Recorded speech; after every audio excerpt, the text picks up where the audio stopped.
கடை வீதியில் கடைக்கு போகிறீங்க இல்லையா, இந்த அமல் எவ்வளோ அற்புதமான ஒரு விஷயம் பாருங்க. இப்போ இந்த அமலை நான் பெறணும்னு நினச்சா கூட நான் இதுக்காண்டி கடை வீதிக்கு வரணும். நான் இதுக்காக கடை வீதிக்கு வந்து தான் இதை செய்ய முடியும். இப்போ கடை வீதியில் கடை வச்சிருக்கிறவங்க டெய்லி கடைக்கு போகிறீங்க வர்றீங்க இல்லையா, கடை வீதிக்குள்ளே போகிறப்போ பெருமானார் சொன்னாங்க ஒரு திக்கர் இருக்குது. அந்த திக்கரை சொன்னால் எவ்வளோ பெரிய நன்மை பாருங்க. 10 லட்சம் நன்மை எழுதப்படுமா, 10 லட்சம் பாவங்கள் அழிக்கப்படுமா. 10 லட்சம் பாவம் முதல்ல இருக்குமா தெரியல, அழிக்கப்படும். 10 லட்சம் அந்தஸ்து உயர்த்தப்படும். சொர்க்கத்தில் ஒரு மாளிகை கட்டப்படும். ஒரே ஒரு திக்கருங்க, ஒரே ஒரு திக்கரு தான்.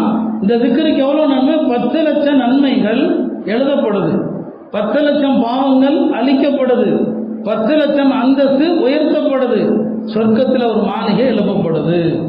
அது என்ன எல்லாருக்கும் தெரிஞ்சதுதான். அதுல ஒரு வாக்கியம் கூட வரும். இதான் கவனமா கேட்டா எல்லாருமே சொல்லலாம். லா இலாஹ இல்லல்லாஹ் வஹ்தஹு லா ஷரீக லஹ் லஹுல் முல்கு வ லஹுல் ஹம்த் யுஹ்யி வ யுமீத் வ ஹுவ ஹய்யுன் லா யமூத் பியதிஹில் கைர் வ ஹுவ அலா குல்லி ஷைஇன் கதீர். வ ஹுவ ஹய்யுன், இதான் நீங்க கேட்கறதா இருக்கும். வ ஹுவ ஹய்யுன் லா யமூத் பியதிஹில் கைர் வ ஹுவ அலா குல்லி ஷைஇன் கதீர். இந்த ஒரு தடவை சொல்லுங்க. அப்படியே கடைவிதை கடந்து போறப்போ ஒரு தடவை சொல்லிட்டா பாருங்க, ரப்பி எவ்வளவு பெரிய கருணையாளன். 10 லட்சம் நன்மையை கொடுக்கிறான், 10 லட்சம் பாவங்கள் அழிக்கப்படுது, 10 லட்சம் அந்தஸ்து உயர்த்தப்படுது, சொர்க்கத்தில் ஒரு மாளிகை எழுப்பப்படுது. அருமையானவர்களே, அல்லாஹுடைய கருணை. இதெல்லாம் சின்ன சின்ன அமல்கள், அவ்வளவு மகத்தான கூலி. இதெல்லாம் நீங்க செய்யறதுக்காண்டி சொல்றோம். பயான் அப்படின்னாலே இன்னைக்கு எப்படி ஆகி போச்சுன்னா, அதே நான் அப்பப்போ சொல்றது, இப்பெல்லாம் எனக்கு அரசியல் பேசுறது பிடிக்கிறதும் இல்லை. பேசி என்ன பிரயோஜனங்கிறது தான் யோசிச்சு பார்க்குறது. இது என்ன பிரயோஜனம்? ஒரு அமலை பற்றி சொன்னால் யாரோ ஒருத்தர் செஞ்சா அவருக்கும் புண்ணியம் எனக்கும் புண்ணியம்.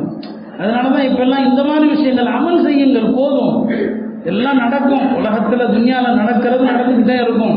சின்ன அமல்கள் நிரப்பமான கூலிகள். எவ்வளோ அழகான ஹதீஸ் இது. நாம் இதெல்லாம் செய்கிறோமா? மார்க்கத்தில் இல்லாத பிதாத்துகளை செய்கிறோம், ஆனால் மார்க்கம் சொன்னதை எல்லாம் விடுறோம். எவ்வளோ அற்புதமான ஒரு ஹதீஸ். அதனால கடை வீதிக்கு போனா இந்த ஹதீஸை ஞாபகம் வச்சுக்கோங்க, இதை சொல்லிடுங்க. அல்லாஹ் அக்பர், மகத்தான கூலி. ஒவ்வொரு நாளும் இதை எத்தனை தடவை சொன்னா யோசிச்சு பாருங்க. 10 தடவை சொன்னா 1 கோடி நன்மை கிடைக்கும். 1 கோடி நன்மை சும்மாவா? மறுமையின் நன்மைகள் நமக்கு தெரியாததுனால நாம இது போன்ற விஷயங்கள்ல அலட்சியம் காட்டுகிறோம். அருமையான